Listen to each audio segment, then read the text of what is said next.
It's capital with wings. It's freedom tech. It's fuck you money in the true sense of the word. Like, you can't take my money, and this will give me purchasing power in the future. So over 5 years, the difference is not that significant when it comes to Bitcoin or owning property, just on a leverage basis. But over 10 years, it is dramatic. I mean, it's a case of sort of 2 or 3x. People think, oh yeah, no, I just got my properties and it's set and forget. And like, yeah, I'll just collect the cash. And it's like, no, that's not how it works. I've seen it all. In reality, it is an actual job. The people who are very successful in property are professionals. The governments have done that because they need to keep the housing Ponzi going, because 85% of people's wealth here is tied up in their primary residence. It wouldn't surprise me that if we look back in 20 years' time, this incident with Charlie Kirk is going to be on the Martin Luther King kind of level of significance. Living life on your own terms, being able to go, this is what I'm choosing to do with my time. Hi Dale, how are you doing? Everything fine on your end? Yeah, man. It's very good. I mean, we're recording on a really crazy day. I'm not too sure when this will come out, but man, on a personal level, I'm really well. But I think the world has seen some tumultuous times, at least today, and we don't necessarily need to dive into the details per se. But yeah, the world's a funny place right now. But yeah, I'm good, thanks, man. Life's beautiful. It is interesting because I made also a podcast on the day where Donald Trump was shot at, and we had a whole different plan, but we ended up talking mostly about that, and then a little bit only on the end of it. And this day feels similar. I recognize that he's not the president of the United States, and there's different symbols for that. But man, I was shocked because he is a freedom speech fighter. He's a fighter for debate and open discourse. And for the few people that are confused now, we are talking about Charlie Kirk, who was shot at today or yesterday. I think it was, depending on which time zone you are in. And this was like really shocking for me. And I was like, he is just a guy like us that presents freedom of speech, that is for open discourse, who goes and devotes his whole life for his country. That's basically what he does. Even if you disagree with his political views, you still have to say he's devoting his life to the country and to the nation. And being attacked like that is a murder like that. That is just, yeah. It's shocking for me. I don't even know what to say. Like this is just super sad, honestly. Yeah, I mean, there's just no words. I mean, I'm in Australia, and so the news came across pretty early for me, and I was just immediately struck with sadness because he posts so much stuff about his family, and he's got 2 young girls, and I'm a pretty new dad. I've got a 1-year-old girl, and I can just imagine what the family's going through, but it also just is kind of an assault on Western democratic values, where we can have reasonable disagreement with each other. But I think what we're starting to see is the culmination of like a decade of vilification by one side against the other that essentially says that if you don't agree with the way that we think, you're immoral, you're wrong, and they dehumanize them. And so people like him have been dehumanized and treated as if they're scum, and there's people that are celebrating his murder. And I think the US is at a crossroads, and so we're going to see what happens in the coming weeks. But I think that this could bring the country together like a 9/11, or it could do the exact opposite. And I have no idea which way it's going to happen, but it really struck me so hard, and I've spoken to a lot of people who have experienced the exact same thing. So we're speaking on like a historic day, and even Bitcoin Twitter is just full of the news about Charlie Kirk. Like, I don't even know what happened in Bitcoin today, man. I believe there was a small pump, but other than that, so really devastating. And rest in peace, Charlie. Yeah, I was canceling all, like I usually have between 5 to 10 Bitcoin tweets a day that I just pump out, like memes, things about Bitcoin. I canceled that today. I was like, no, I will cancel all the things that are already scheduled for today and just have like one post. And it's kind of my way of having a silent minute for him. I think that's the least I can do, even though I cannot do a lot. But there's this great quote. I don't know how exactly it goes, but it's basically you can kill the messenger, but not the message. Mm-hmm. And with such action, he probably actually amplified what Charlie Kirk was standing for. It's the same way as mainstream media wanting to censor a piece of information. This will just blow up on social media. And 100%. so I do think that this action actually has a boomerang effect for whatever the shooter might have intended with that. So I hope and I'm very confident about that the message that he brings about that actually gets amplified by the action.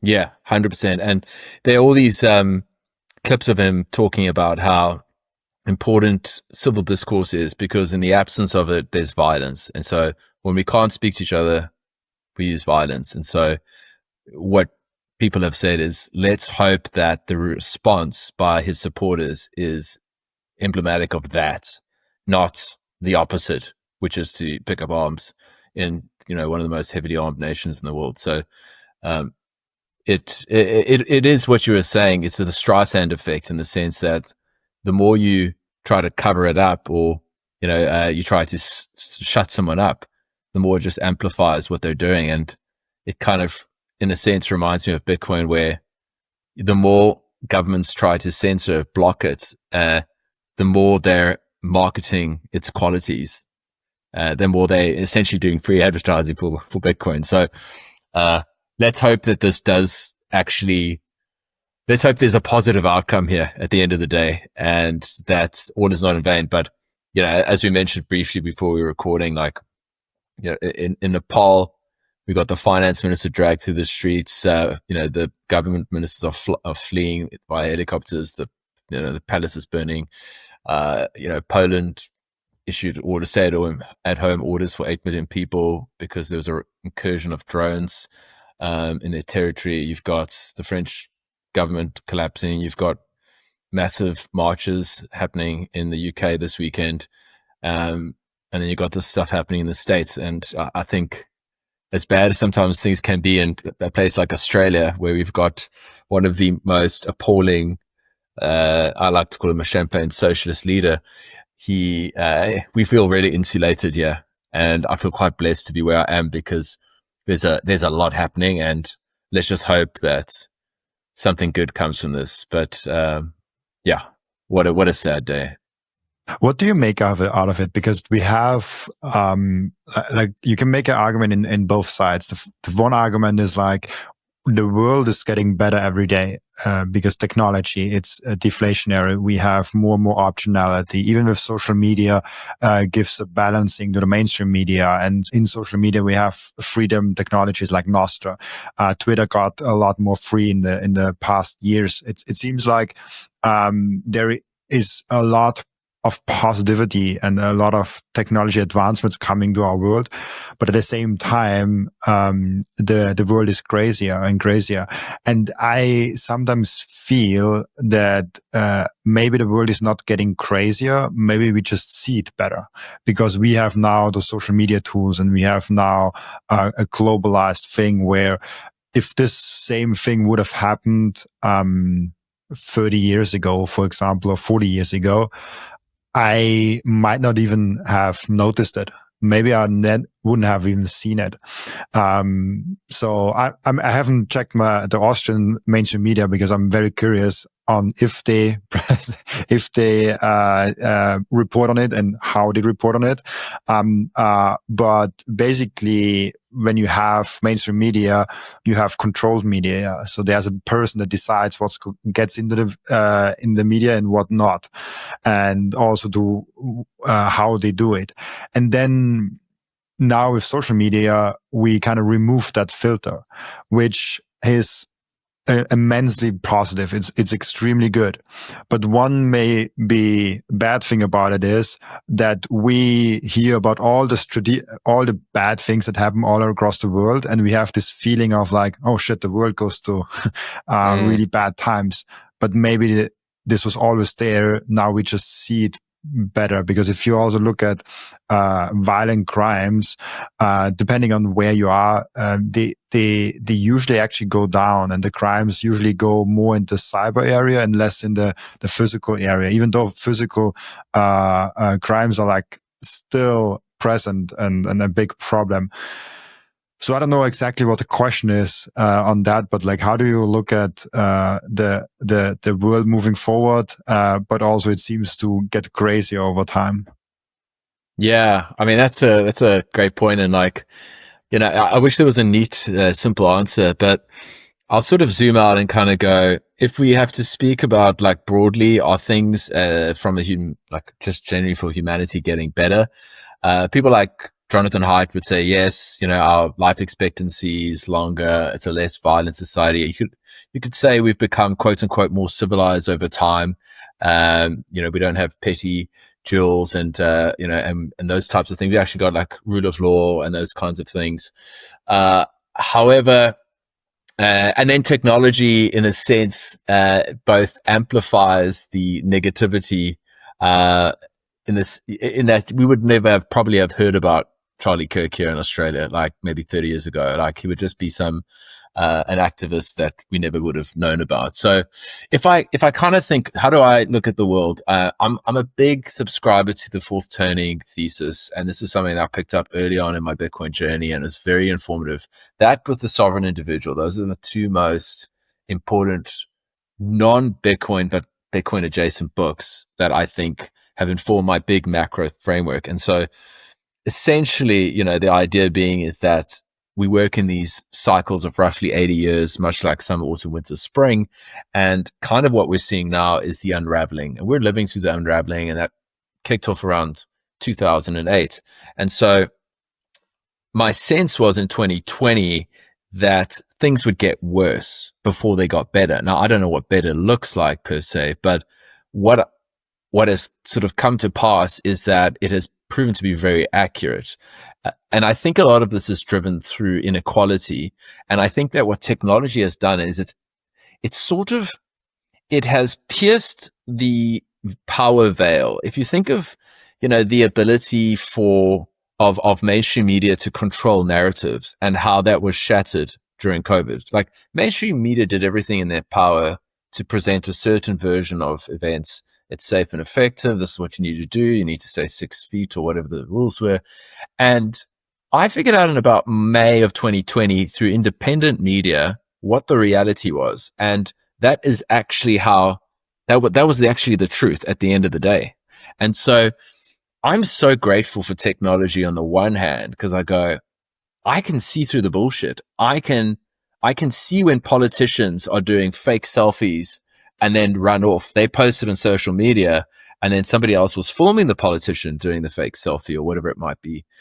I think that we can see more through the veil. I think we can see what our leaders are doing, and we have more access to information. But at the same time, the fact that what we've done is we've commoditized media, we've made it essentially free, and everyone is essentially can become, you and I are both content creators. There's a ton of noise. And so in a world where everything's free and there's a ton of noise, how do you rise to the top? And it's through clickbait. It's through outrageous, ever more, I don't want to say grotesque, but whatever's going to get the most eyeballs. Truth is kind of is a nice byproduct. What matters most is clicks. And so I think that's what we're seeing. And so when people are doing doom scrolling and they're getting like rage bait through articles, I think a lot of people, and I put normies and NPCs in this category, they kind of just their attention, their focus, their energy, their anger, all their emotions are directed at what these people are telling them to think and feel. But what technology enables us to do is go, let me suss what the reality is. Let me go and do my own research. And whatever the topic of choice might be, whether it's you want to dive down the vaccine rabbit hole, you want to try and uncover the reality behind what's happening in Israel and Palestine. Now, I don't know. I mean, I don't have a horse in those races, but I guess the point is we have more tools, and that's both a blessing and a curse.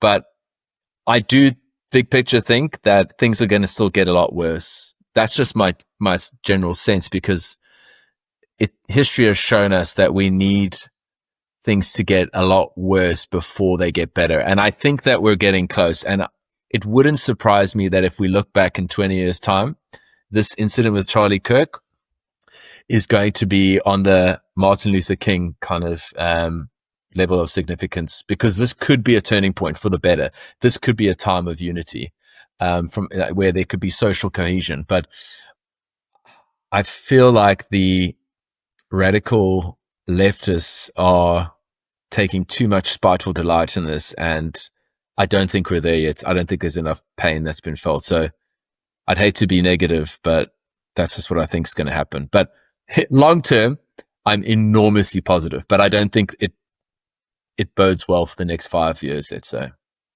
How does Bitcoin fit in all of this? So I think one thing I'm very grateful to Bitcoin for, and aside from just wanting to become wealthy, which I think a lot of people just want to get rich, but in 2020, I started seeing all the stuff around being able to control you, and you're not allowed to go more than 5 kilometers. And they'd know, you went and tapped your Visa card more than 5 kilometers. So I was like, hey, I'm just going to use cash. And then I started just digging more into the financial system, and I went, I actually want something that I control, that I own, that nobody can take from me, nobody can debase, nobody can touch this thing. This is mine, and I'm in control. And so that gives me a ton of hope. And it is completely and utterly unstoppable. Like, nobody can stop it. Now, what Bitcoin can do for people is provide optionality. Now, Bitcoin increases in purchasing power. Purchasing power provides you with optionality. And that's unfortunately the currency of the world. Like, what you want to do is live in a world with options. And I'll give you like a specific sort of example that's relevant to me. If you're rich in South Africa, where I'm originally from, I've been in Australia for 7 years. I'm a migrant here. And if you're rich in South Africa, and you've got a foreign passport, you've got options. If you're poor, it doesn't matter what your race is, and you've got a South African passport, you don't have options. You can't just pack up and leave. Now, if you're thinking about, well, let's imagine a hypothetical situation where I can store some of my surplus energy, aka my savings, into something that is the fastest horse in the race that nobody can confiscate. That is Bitcoin. So even if you're at the lower rungs of society from a socioeconomic perspective, Bitcoin ought to give you hope that perhaps one day, if provided you get on early enough and you spend your 100 hours figuring this thing out, you will have enough purchasing power to be able to enable you to have optionality. Because for me, the worst thing about living in South Africa was the feeling that I had no options.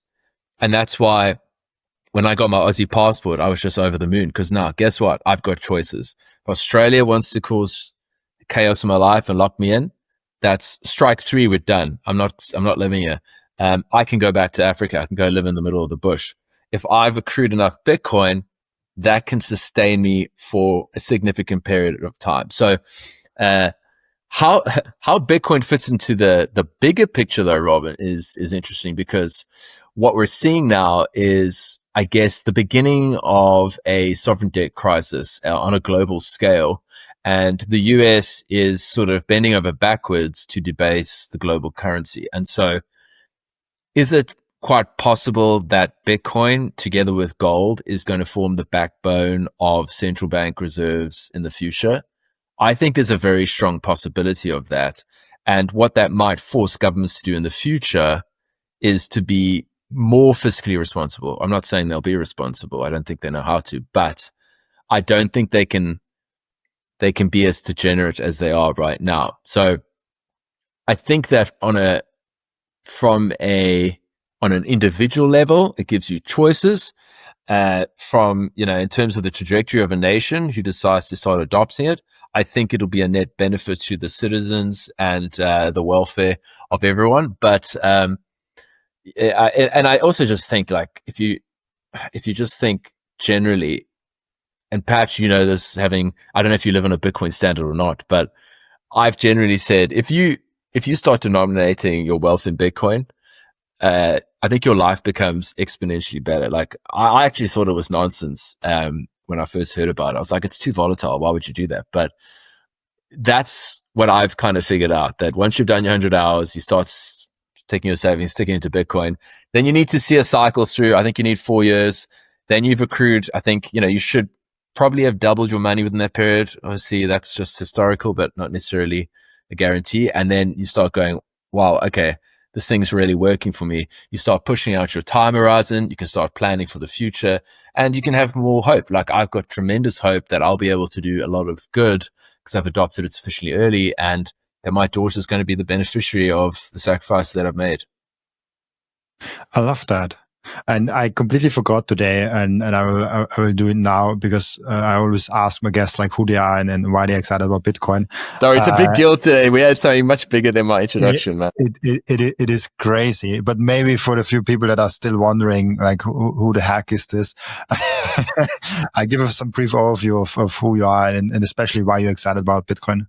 Yeah, no problem, man. So, so name's Dale Warburton, South African based in Australia. I've been in Bitcoin since 2020. My professional background is actually a lawyer, and I spent about a decade in real estate, and got into Bitcoin in 2020 when I was doing a financial planning diploma during COVID. It was the third time I came across Bitcoin, and I was like, now I need to learn what's going on. And it was, funnily enough, Raoul Pal, of all people, who actually got me deep down the rabbit hole. Lynn Alden, Raoul, Simon Dixon, Vijay Boyapati, a bunch of Parker Lewis, a bunch of folks like that, and really started stacking my knowledge and going, wow, this thing is incredible. I actually want to be a part of it. Obviously, wasn't smart enough to go all in. The minute I found out about it, they would have been irresponsible. But anyway, be that as may, trying to figure out, okay, well, I love this stuff. It actually resonates with my soul. I like to call it like my ikigai. It's something that I'm spontaneously energetic about. I'm super passionate about not only the fact that it gives you, like, it's capital with wings. It's freedom tech. It's fuck you money in the true sense of the word. Like, you can't take my money, and this will give me purchasing power in the future. So it sort of ticks all the boxes, and it resonates with me in that sense. And in 23, I started a podcast called The Why Bitcoin Show, and I've done around 91 episodes so far. Sometimes I've been Slack, done a mix of solo and interviews, and then in mid 24, I took up a role as managing mentor for Bitcoin Mentor Australia. So Bitcoin Mentor is a self-custody consultancy that was co-founded by Ben Perrin, or BTC Sessions as he's known. And so what I do now on a day-to-day basis is help people essentially take control of their financial future by teaching them how to self-custody. And I help 75-year-olds set up a hot wallet to helping people, set up nodes. So I do the sort of full gamut of services in that regard. And I'm working on a bunch of different things. And now, I'll keep talking, Robin. I mean, I can talk all day, mate. I've also got, I bought a couple of things through some vibe coding. I was trying to go, well, how else can I contribute to this space? And I was like, well, I'm going to scratch a few of my own itches. So I bought a Bitcoin retirement calculator, and that sort of seems to have done really well. People quite like it, and a couple different other calculators. And then, I thought I'd tap into my real estate background and write a book. There's so many people here in Australia that are just so in love with investment properties. It's like a religion here. And so I wanted to sort of tackle that issue and put forward a case as to why people should get rid of their investment properties and buy Bitcoin. And so I wrote that book, pretty much all done. That should be out in the next 2-3 weeks if all things go well. And so always hustling in Bitcoin, but I live now on a Bitcoin standard. I'm full-time in Bitcoin, and yeah, in that sense, I'm so blessed. I left Fiat earlier in the year, and what a change it's been.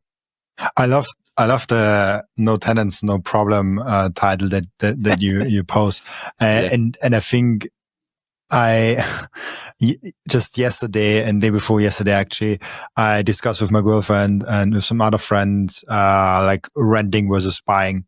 And I'm very heavily on the renting side. I'm like, it does not make sense currently to buy a home if you are a Bitcoiner. And I actually broke it down because I was like, oh, I should do the whole calculation. So I went ahead, searched in Austria. I searched 2 homes. I searched one that is to buy, and then there's one to rent. And I looked in similar areas, similar square foot, like everything very similar. And then I put in the calculators. I try to figure out, okay, what would it cost? Like all the additional taxes, all the additional charges, like the lawyers involved, and everything with buying and renting. And then also assuming that the rent would increase at the same rate that the house would increase in value. Mm-hmm. This has been historically, at least in Austria, been the case, that rent increases are similar to like the house increases. And I looked at the cost, and at the end of the day, I saw that the buying home would cost around 1.2 million over 30 years when you pay off the mortgage and everything like that. I don't want to bore now everyone with all the variables and everything that I've done because this would be a whole nother video. But basically, I saw that the whole cost of it would be around 1.2 million. Then renting would have been at the cost of 870,000. So if you just look at the cost side, renting is cheaper. But then, of course, with renting, you don't own a property, and this property would probably be worth 1.5 million, starting from 600,000. It was the beginning thing. So you made around like 200, 300,000 euros of profits if you live in your own home. But at the same time, you have to look at something very interesting. I looked at, what if you take the money that you spend more each year on the buying home versus the renting home, and I put that into assets that have 5% return, 10% return, and 20% return. And with 5% return, with just 5% return, you already beat the buying the home aspect with renting. And it was something with like 2.2 million. So instead of having a house for 1.5 million, you have another asset with 2.2 million. And the crazy part is, if you have an asset that returns 20% a year, you don't have the 1.5 million home, you all of a sudden have an asset that is 97 million worth. 20%, like Saylor predicts for the next 21 years, growth rate of 28%. So assuming 20% is actually kind of conservative, I think, for the next 10 to 20 years. I don't know about the next 30 years. And so I've basically came to the conclusion for myself that buying a home financially does not make sense if you're a Bitcoiner. But there's other things like founding a family, having security, and all of that. Like I get that. Like a lot of Bitcoiners actually own a home, and a lot of Bitcoiners actually want to own a home, and I get that. And I might also do that within the next 10 to 15 years just because of that reason. But financially, it absolutely makes no sense at all to buy a home. Family reasons I can understand, and I can understand emotional reasons, security reasons, and all of that. But I've came to peace with the financial stuff. If you have Bitcoin as an alternative and you live in a Bitcoin standard as we are, like you're stupid to own a home. Like I think everything you said, I 100% fully agree. I think the key you got to think about is number one, your partner. Is your partner on board with your view? And sometimes the partner's not. And number two, like where are you? Are you putting your roots down? Do you want to have a family? In my case, I bought my home because we had moved. I think it was 7 times in 6 years. And that was expensive and stressful and, like pretty unfulfilling to have to keep getting kicked out from one house to the next because we'd want to live in the best homes. And the nicest homes were often homes that weren't on the market for long periods. They were just homes that, you know, the owners are going away for a year and then they're going to come back. And so they weren't just these sort of vanilla investment properties which you could rent for 5 years. And yeah, I mean, I'd be the first one to tell you, Robin, that the numbers don't stack up. I mean, what people who are in favor of property will argue is they will say to you, yeah, but you have to buy Bitcoin with cash. With property, you can leverage it. And so obviously, assuming all things go according to plan, the market goes up.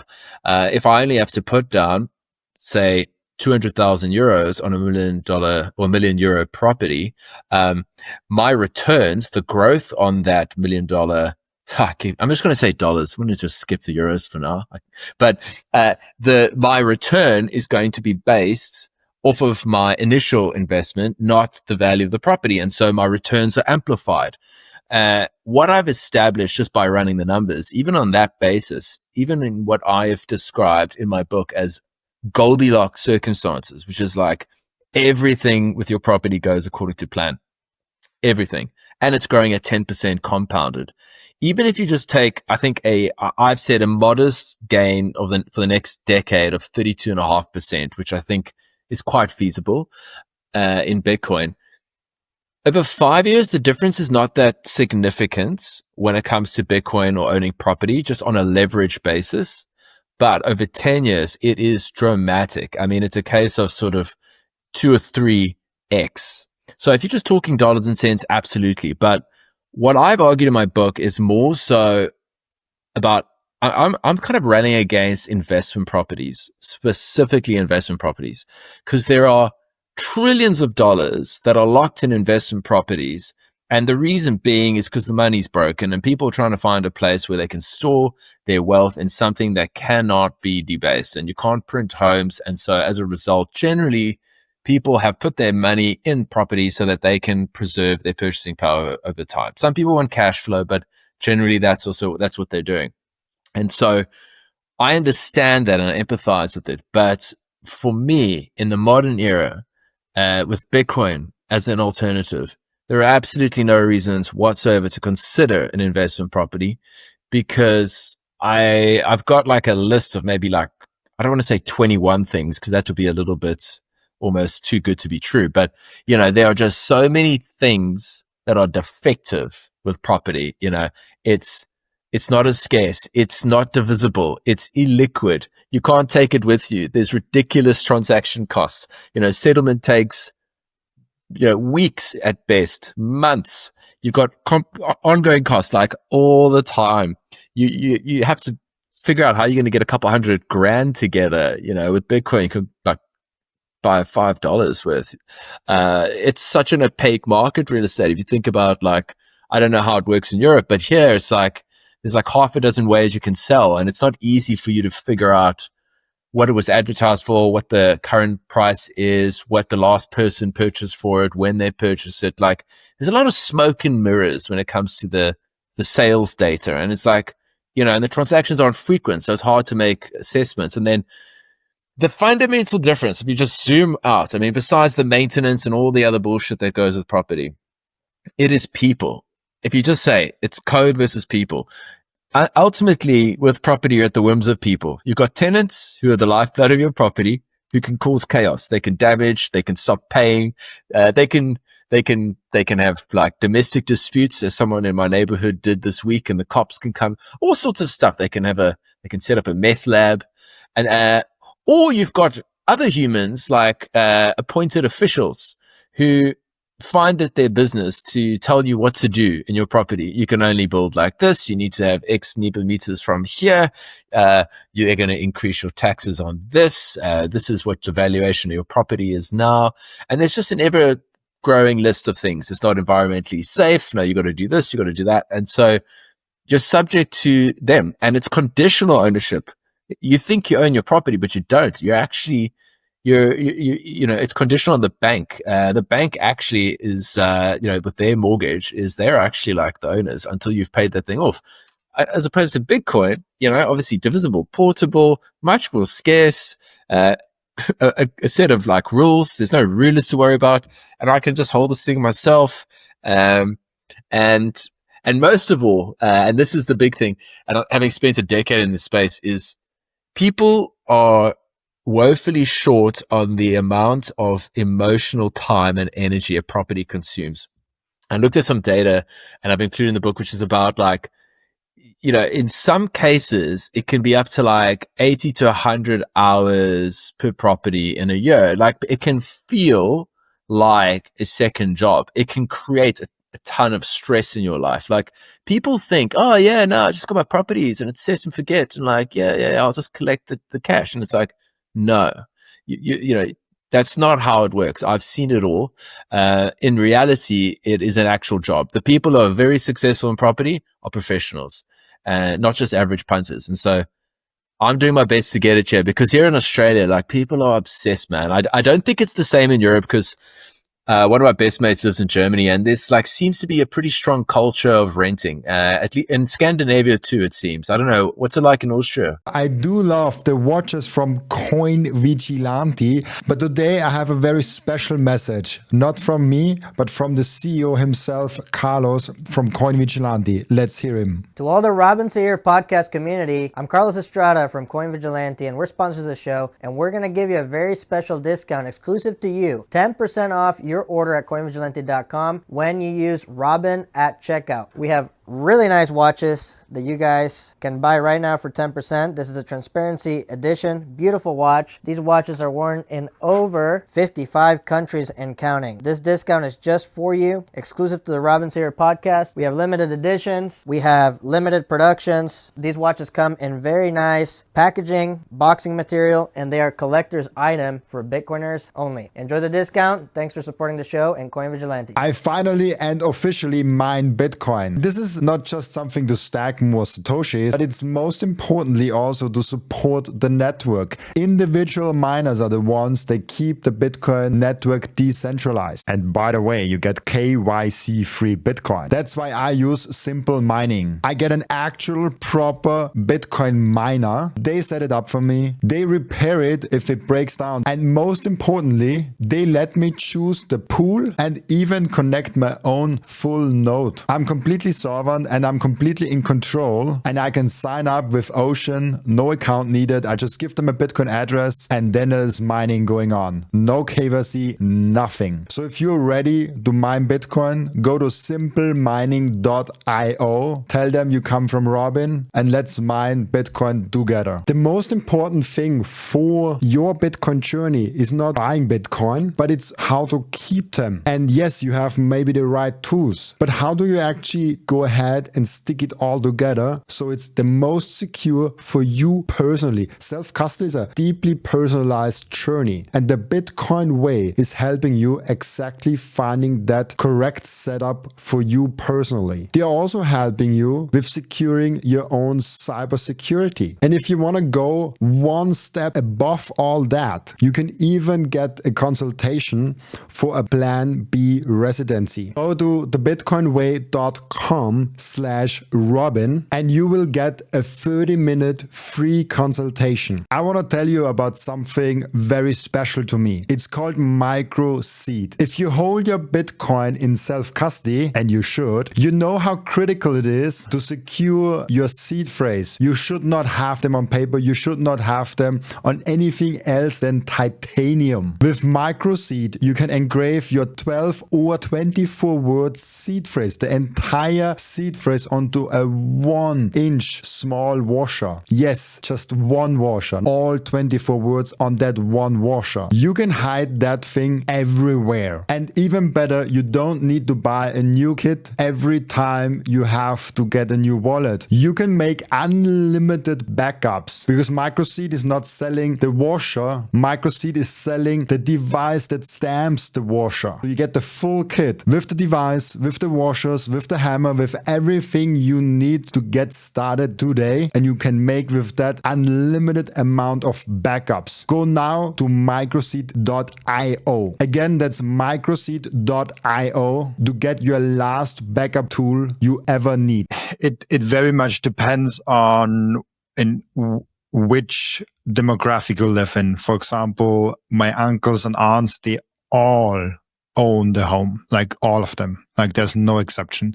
In my friend circles and the younger generation, they can't afford a home. Like if you're just freaking honest, like I'm just 27 now, and all my friends that are between, let's say, 18 years old and 30 years old, all of them rent. And I would say half of them would love to buy, but they can't.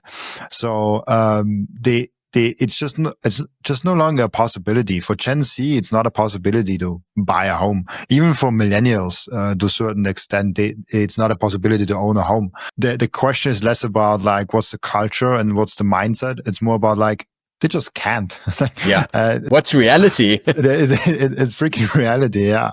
But in my uncles and my aunts and like people that are, I would say above 45, I have to think, but I don't know a single person that lives in Austria, that is over 50 years old that doesn't own their home.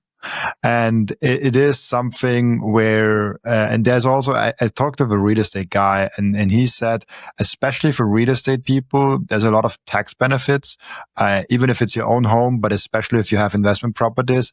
So maybe Australia is actually similar to Austria. I don't know. 100%, 100% the same. But I definitely, it just depends on like the demographic. So it's like older people have more homes and, young people just don't have the option anymore. Like, and that's why I'm like, our option is Bitcoin. Like the Gen Z owning a home is Bitcoin, and, it will benefit you way more than, all the boomers from their homes. Like I can guarantee you that. Yeah, your grandkids, Robin, are going to say, you were so lucky you could buy Bitcoin for $100,000. You know what I mean? Like, that's going to be the equivalent, because that's what's happening today with real estate. And like, and this is why I totally understand why there is so much social unrest and unhappiness and division. It's the inequality. It's that like, I can't even see the future. It's like living is so expensive that never mind saving, I'm just trying to get by. So many young people are literally trying to get by. If you think of really expensive places, like since 2020, the cost of living has shot through the roof in many places around the world, probably pretty much everywhere, I'd say. And for some people, it's kind of tipped them over the edge to this point where it's like they're almost underwater. Before they might have been doing okay, but like they're pretty much underwater and they're having to compromise and skimp. And so even the prospect of trying to own a home, it's like, what are you talking about? Like, that's not going to happen. And so only like something like, I don't want to misquote my own book because that'd be embarrassing, but something like the stat that I include from some research was something like only like 15% of Gen Zs believe that they'll be able to own a home on their own account without help from their family. And so, yeah, and like, and, what's to blame? Well, you can say like, obviously there's been a lot of fiscal irresponsibility, a lot of money printing. That's one thing. But then also the government incentives, as you've mentioned, in Australia, if you've got a property, an investment property, which is what they call negatively geared, meaning your expenses exceed your income, you can offset that against your taxable income. And so if you're earning $500,000 a year here in Australia, you're paying 45 cents on the dollar to the government for everything over 180,000. So let's just, for our number, say 300,000, you're going to be giving 45% to the government. Why don't you just go and buy as many investment properties as you can, and you don't care if as long as you can support it with your cash flow, because then that just enables you to pay less tax. If you can write off 100 in losses effectively, you just can at least get rid of that aspect of your income to pay tax on. So I think the governments have done that because they need to keep the housing Ponzi going, because 85% of people's wealth here is tied up in their primary residence, and there would be like blood in the streets for politicians if they said, whoa, can we just like implement some common sense policies? No, they have to keep it going, because if the minute that there's even the sniff that house prices are coming off or whatever, at least here in Australia, it's like, right, we need to fix it. And the latest one from the current socialists is, let's give a small group of people the ability to pay 5%, 5% deposit. So they'll take out a 95% loan. What do you think that's going to do? It's just going to boost prices even more, genius. So, and it never ends, man. So thank God for Bitcoin. And I'm so, like, my daughter one day, she'll be like, give me high fives, say, Daddy, you're the smartest. Because, like, honestly, like, I don't know how she would do it if I didn't have something to help with in the future. Because this to me is also the only way that I know how I can accrue wealth in a meaningful sense. But it's obviously all given, time. I mean, the reality is I'm 41, so I've still got it. Probably I've got another good 20 years of being at least economically quite active, I think, before I can really take my foot off the brakes or accelerator and head and live in the bush. But yeah, like, I think for young people, Bitcoin is the only answer, and I don't think they figured out. And the work you're doing is that's why I think it's like the Lord's work, because you're a young fella, you got tons of energy, you're consistent, and you're speaking to people in your demographic. And the more that young people get it, the better, man. Because I love seeing young people get it, because you guys are the next generation of leaders. I'm one of the oldest millennials, so I'm born in 84. Man, I thought you were like beginning 30s. You look young. Thanks, bro. Thanks, eh? I try to look after myself. I'll tell my wife that she loves to hear that. Yeah, I think there are 40-year-olds that look probably like 30 years older than you. Totally. Yeah, absolutely. I think, I mean, I'm not going to lie. I've had some bad habits over the years, but as I've gotten older, I've kind of just tried to, 80-20 rule, 90-10. Like, I try and do, like, 90% of the time I do the right stuff. I don't eat too much, don't drink too much, et cetera, et cetera. I want to highlight one other thing that you said. Yes. I didn't want to interrupt you, but this is something. Oh, wait, that was a wrong button. I'm sorry. This is the screen recording. Here we are. This is a chart that I love, not only because it shows how great Bitcoin is, but it shows, because you said the statistics, like about 50% of Gen Z or whatever generation you said, no longer has the belief that they can actually buy a home. But what I'm proposing, what I'm saying is 100% of people that will adopt the Bitcoin standard will be able to buy a home one day. And this is partly because of this chart. If you look at, let's say, 2013, a median US house costed 2,300 Bitcoin. Now, if you go back 4 years later, it was already down from over 2,000 to just 35 Bitcoin. And if you go another, around 4 years later, it's all of a sudden only 8 Bitcoin to buy a home. And now another 4 years later, we are now at 2025, in the Q2, we have a median average US home price of 4 Bitcoin. If you just calculate that out and have some sort of conservative trend, if you own any amount close to 1 Bitcoin, even 0.5 Bitcoin, I think you will be way sooner to afford a house with that as you might think. And if you're now Gen Z and you're like, let's say 21 years old, you can, with 0.1 Bitcoin, with maybe even 0.01 Bitcoin, buy a home once you are 40, 50 years old, because Bitcoin will just grow that quick and that good. And that's why I'm saying Gen Z should, even if they want to own a home, they should focus on Bitcoin, because with that you actually get ahead and might be able to afford a home one day. And this chart just makes me super grateful that I've found Bitcoin. 100%, man. And like, that's the thing, and that could be, it could be meat, it could be anything. Like, everything gets cheaper when priced in Bitcoin over time. So depending on the kind of home you're going to want, and the quality of life that you want, etc., like it might be much sooner than you think. And like maybe in your case, you know, you and your girlfriend are chatting and like, you know, you're 27, but maybe in like 8 years time, who knows what Bitcoin would have done by then, but you guys might be in a position where you go, nah, maybe Robin will be keen to do a little bit of, buying a property to live in, because now it's like, well, it's actually worth it. And I have the same sort of view when I think about, you know, it's like, if I have many fond memories of growing up in South Africa. We've had a couple different holiday homes. One's in the bush, like in a game reserve where there's elephants and lions and all sorts of things like that. And then another was a beach house. I was a very lucky guy, and those are great memories. I want to have homes like that. I sure as hell I'm not buying them anytime soon. I'll probably buy them in 20 years time when I'm 60, because then they'll be cheap, because my Bitcoin will be worth a lot more.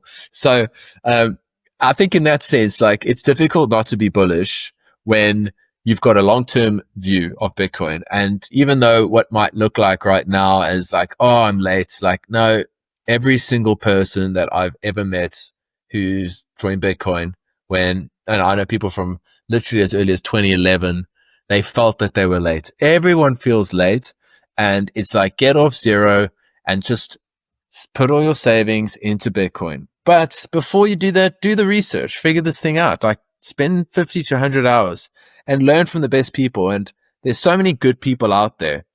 And then you can start finding your groove and you'll feel comfortable with it, because, you know, having entered into the institutional era, which we have since the ETFs were launched in Jan of 24, you might even argue that we're not going to see the most obscene run-ups that we've seen in the past, but we're probably not going to see the most like dire drawdowns. Like, we're probably not going to see 50% drawdowns. Maybe this is just a gradual stair step. I think, to be honest, that's my base case going forward. I think that the models are broken, and here's something that's even more bullish than what you've described.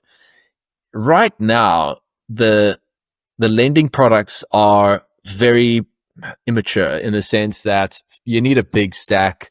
The loan terms are not great. I mean, I'm not keen to spend 11.5% interest only, etc.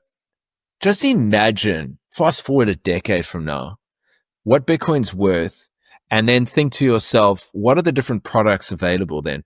I don't even think you're going to have to sell your Bitcoin, because I think that banks are going to be tripping over to say, give me your Bitcoin. I'll give you some interest on your Bitcoin. Oh, you want to borrow against it? Because they know this thing by then it might be like a $5 or $8 trillion juggernaut. And they'll be like, yeah, we know this thing is like rock solid, and we can liquidate whenever we need. People can draw down. You don't need a credit card. You can literally just draw down from your Bitcoin. I think that's the sort of future we're moving into. So I don't think we're going to need to worry about even selling our Bitcoin and going, oh, I've spent 20 years building it up and now I'm going to sell. I don't think you're going to have to do that. I think that if you've got enough of a long enough time horizon and you've got enough Bitcoin, you should be able to borrow against it and meet your dreams. And you talked about that before, where you have those calculators on how to retire on Bitcoin, because I think especially when you talk about real estate, a lot of people, when I talk with Austrians, they want to buy a home for retirement. There's a lot of this, oh, I want to have my own home, so I'm safe for retirement, don't have to move around, and also have something that I can rely on and have a home. Do you think that same thing will slowly now apply to the Bitcoin? For me personally, like, Bitcoin is my retirement. Do you have any calculation of like, oh, like, that's the amount of Bitcoin you need? You know what? I was thinking, like, in preparation for today, I was like, I'd love to come to your show and tell you only need this much, or that's going to work. Or I think it really depends on so many factors. So the key variables are this. Okay. How old are you? When do you want to retire? When you do retire, where are you living? Because that will drive your cost of living. Like, if you're a single person, if you're a family, that makes a big difference. What do you think Bitcoin's CAGR is going to be? And what I've done on my website, it's whybitcoinshow.com. I've basically enabled you to work in 5-year increments. So what do you think is going to happen in the next 5, the 5 after that, or 5 after that, etc.? There's a couple defaults there. Do you want to preserve any of your Bitcoin? Because that's the key thing. Like maybe you want to save some for your kids. Do you want to, no one wants to pay tax. Are you going to have to pay tax? Because is it KYC or non-KYC? Is it in a trust where you can at least be efficient with tax or not? And so when you plug in all those different variables, it makes a big, and then how long do you think you're going to live? Do you know what I mean? Like, are you going to live till 90 or 80 or 100? I don't know. Like, you know, Putin was talking about living forever because they're doing organ harvesting and all that sort of stuff. So, I think it's really difficult to give a number. What I can say is that right now, if you want to retire in the next 5 to 10 years, based on my estimates, my base case is a 35% CAGR for the next 5, and then another 30% for the 5 after that. If you ask me why, I'm going to just say to you, I'm being conservative.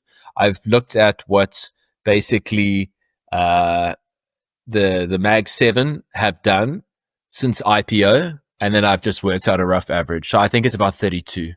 That's basically what I go, okay, the top 7 tech stocks, 32 and a bit percent, great.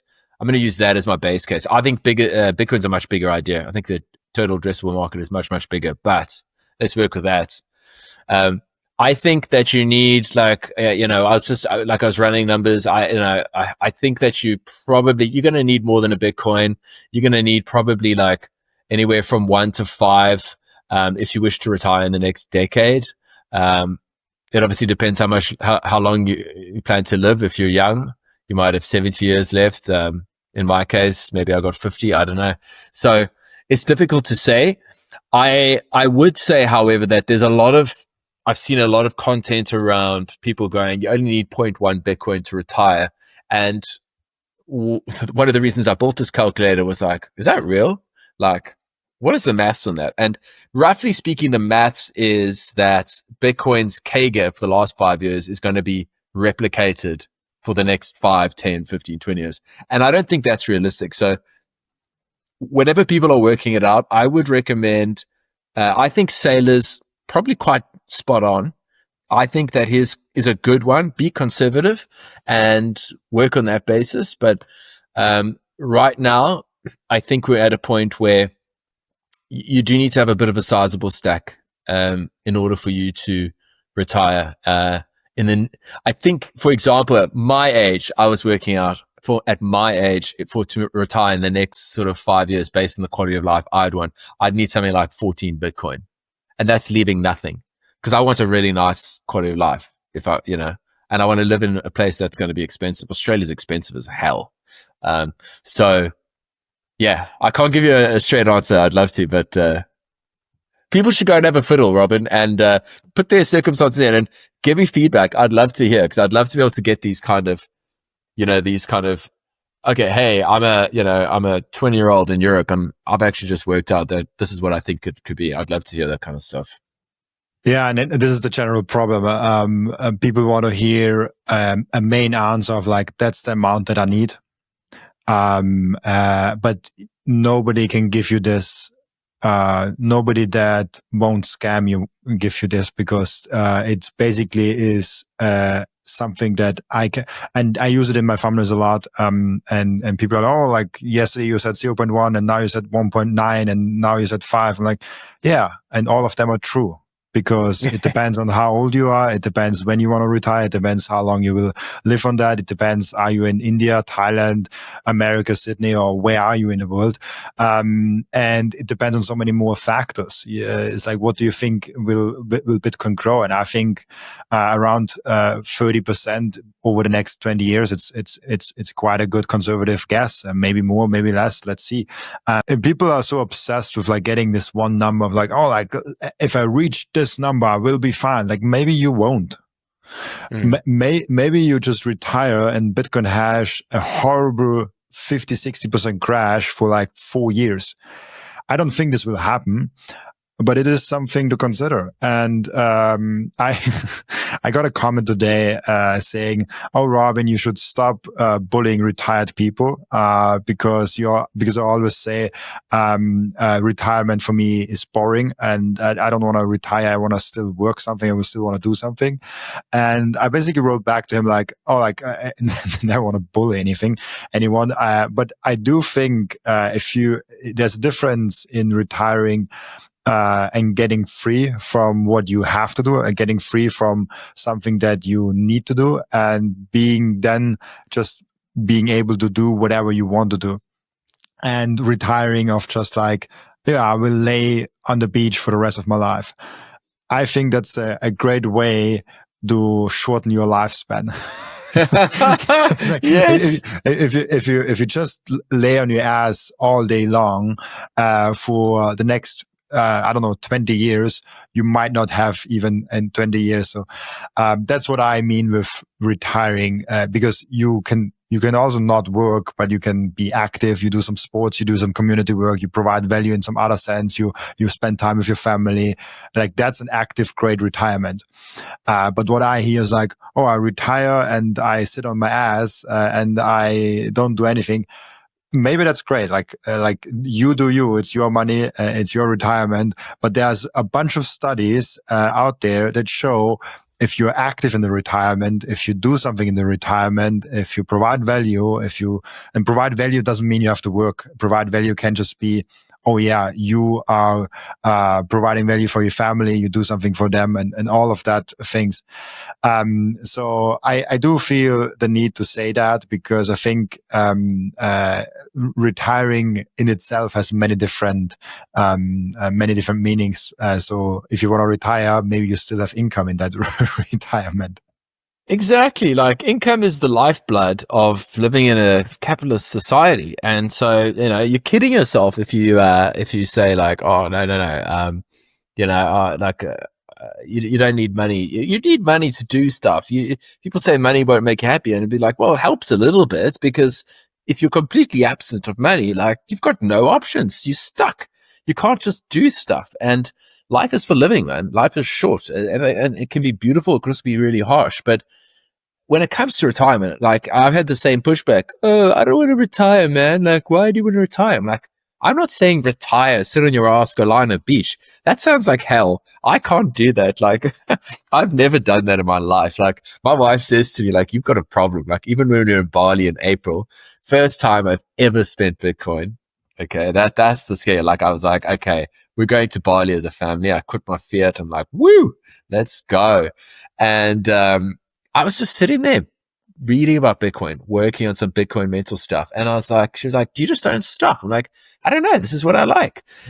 No, what I mean by retirement is sort of what you were saying, is like living life on your own terms, being able to go, this is what I'm choosing to do with my time. If I want to play golf, I play golf. If I want to sleep till midday, I'll sleep till midday. If I want to go and, spend 6 months traveling around the world, I can do all of that. Like, that is the whole point. That is why I am excited about what Bitcoin can do for you, because it's like, it can give you those options. Like, I've said this on other podcasts, and I'll say it here because I want to put this to the universe, because I think it'll happen. I'm going to buy a game reserve in Africa because I'm incredibly passionate about the bush. I love wildlife, and I have a concern that the current, just government there in general, they're not very good custodians of nature. So I'm going to come in. I'm going to buy a game reserve. Now, that currently requires what it's reserve? called a game reserve. So it's like a nature park. Like, okay, I was like video game reserve. yeah, no. Sorry. So like, think of a big like nature park with all the wild animals. That's what I'm like, and not zoo animals. I'm talking that, like, just the bush. It's wild. Like, no one put them there. That's where they live. That's what I'm buying. I'm buying private property with animals like that, so that I can look after them, so that we can still have, my daughter will grow up seeing a rhino in the wild. Like, she's not going to have to go to some zoo because people are killing rhinos so they can, I don't know, put it in some sort of potion so they think they can perform better in bed or whatever. So, that's what drives me. I'm like, that's what my goal is. I want to be able to do that sort of stuff. I want to be able to live exceptionally and take my family to the most epic places on earth. That's what like retirement means to me. And I will never stop being economically active. Like I want the choice though to be like, you know what? I'm chilling, or you know what? I'm working, but I am the boss. I decide. And that's what retiring like in your own terms is, man. So people should stop thinking it means like working for 30 years and then sitting on your ass, because that's not the way it works today. And I reserve the right to change my mind when I'm 80 years old. Yes, you're right. But right now I'm firmly believing of that. And also I just was last weekend on a small birthday trip with my girlfriend, and we said like, oh, let's do 3 days trip, and we just don't do anything. We're in the Alps in Austria, we're in the Fairmont, and we just enjoy life and eat well. Sit in the whirlpool and don't do anything, go to sauna, and like no sports, no phone, no outside world. It's just the two of us playing some card games, and sitting in the whirlpool. And this was fucking awesome. But on the third day, I was just bored. I was just like, I couldn't do it. Like the first 2 days were great. But the third day was like, I want to get home. I want to do some work. But yeah. Anyways, that I think that concludes our retirement topic nicely. Absolutely, man. Yeah, no, I think that does put a nice bow in it, eh? I have one question that I ask each and every one of my guests, and the question is, what can we learn from you besides Bitcoin? One of the most interesting things that I've learned over the last 5 years, and this is somebody who grew up watching a lot of team sport, is that so much can be learned about the human spirit and the condition by watching MMA. It sounds absolutely crazy, but I am such a fan, and I have so much love and respect for those boys and girls, because it is proof of work. They are modern day gladiators. And honestly, like, something that people maybe should look into when I say it is, do yourself a favor and maybe watch a couple fights, because it sounds like human cockfighting to people who've never done anything like that, who've never trained.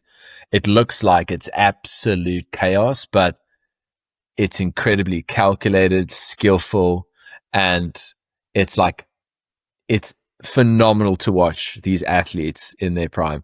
And so there is no category of people I have more respect for than those guys and girls. So, I would love to end it on a Bitcoin note, but that's one of my other crazy passions. And, I encourage more Bitcoiners to have a look, and just watch a fight or two. You have one more chance to end it on a Bitcoin note, as we have the end routine and in the podcast where the previous guest is asking a question for the next guest without knowing who the next guest actually is. And he asked you the question, if you could only bring 3 objects to an island, to a deserted island, what would you bring? Okay. Flint. I've watched Survivor, right? So you definitely want flint. You want a top, okay? And you need a spear, because you need to kill something. You need to be able to fashion a bow and arrow, or you need some sort of weapon. So those 3 things, if you get stuck in an island, will keep you alive. You'll be able to fashion something out of, there'll be, unfortunately, so many of these islands have tons of washed up plastic and shit. So I think you'll find a bottle somewhere, and you could probably make a bottle, but those things I think should keep you alive. What is a flint and a flint top? is okay. So a top is, think of it as like a thick plastic kind of cover, that you would put over a tent. Because if you're on an island, it could be like, it's probably a tropical island. If you're just soaking wet all the time, and like if you're just soaking for days and days, you're going to find you start losing the will to live. And so to have a place where you can keep your fire dry, and to have something, a shelter over your head, that can help like protect you. And then you need something to be able to kill. So do you need me to ask a question to the next person? Absolutely. If you yes. have one, you have one already. Okay. What is the most annoying take that a lot of Bitcoiners have? Ooh, that's going to ruffle some feathers. Gosh, I could think about so many things. Oh, yeah. I'm going to stay tuned to hear that one, man. That could be funny. But yeah, thank you so much, Dale, for being on the podcast. Before I let you go, where can people find you and where can people ask you questions? Yeah, thanks so much, Robin. It's been a blast chatting to you, man. And I love your country, by the way. I had the best ski trip of my life there in Innsbruck. So people can find me I'm on Noster. I'm not going to read my InPub, but I'm at Dale21M on X. You can just DM me. You can also pop on whybitcoinshow.com and stay tuned for my new book, No Tenants, No Troubles, the case for digital gold over real estate. That should be launched in the next couple of weeks. And if you are in the world of, let's say, just getting into Bitcoin and you want to figure out the self-custody game, you can just hop on my calendar at bitcoinmentor.com. Just go and find me, free discovery session. We can talk through what's going on in your world, and I'd be delighted to help. That's awesome. Thank you so much, Dale, for being on. And also thank you so much for everyone that is watching and listening for joining us today. As always, I'll be back tomorrow with another episode. Bye-bye.